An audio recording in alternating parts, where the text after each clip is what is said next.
मैं हिस्सेदार हूँ। यहाँ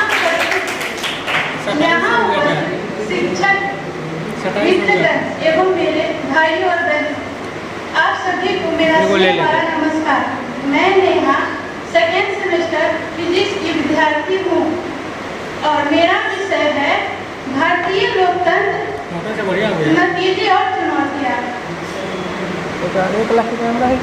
ऐसा है संविधान हमारा जिसमें बसती थी धारा, सबको दे सम्मान अधिकार का, लोकतंत्र की है यही पहचान। भारत को विश्व के सबसे बड़े लोकतंत्र के रूप में जाना जाता है। लोकतंत्र शब्द का अर्थ अब्राहम लिंकन ने बड़े ही सटीक शब्दों में प्रस्तुत किया है। वह कहते हैं लोकतंत्र जनता के लिए और जनता के द्वारा शासन है। लोकतंत्र एक ऐसा तंत्र है जो भारत के संविधान में अत्यधिक महत्व रखता है और भारत की संस्कृति और नैतिकता से गहरा संबंध रखता है।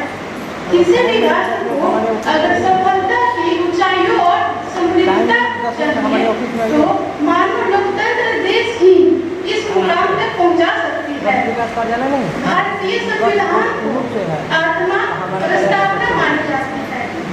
इसमें लोकतंत्र शब्द भी समावेश है जो इस प्रकार है।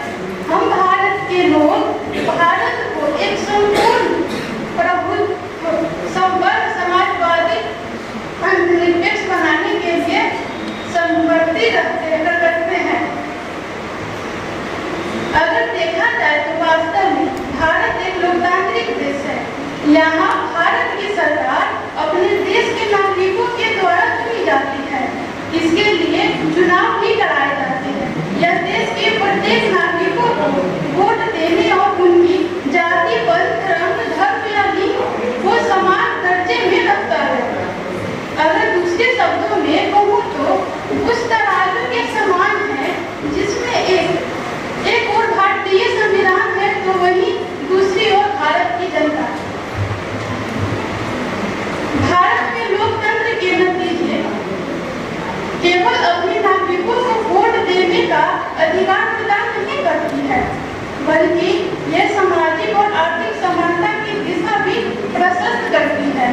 हालांकि आज भी संविधान विश्व में सर्वोपरि है, लेकिन भारत में लोकतंत्र के लिए अभी भी चुनौतियां में सुधार की आवश्यकता है ताकि देश में बेरोजगारी, भ्रष्टाचार, गरीबी, महिलाओं पे हो रही आए दिन बलात्कार जैसे शर्मनाक चुनौतियों हैं जिसे जड़ से मिटाना अति आवश्यक है।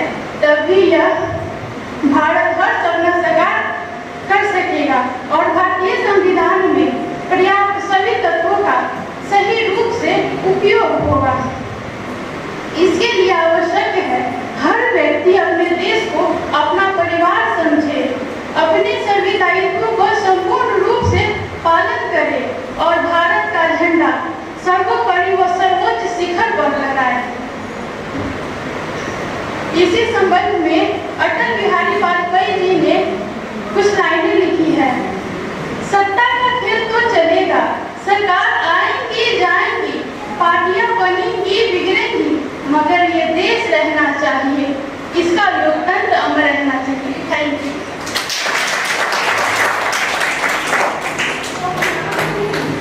बहुत ही अच्छा प्रयास था नेहा का। और कोई छात्र जो अपना वक्तव्य रखना चाहते हो?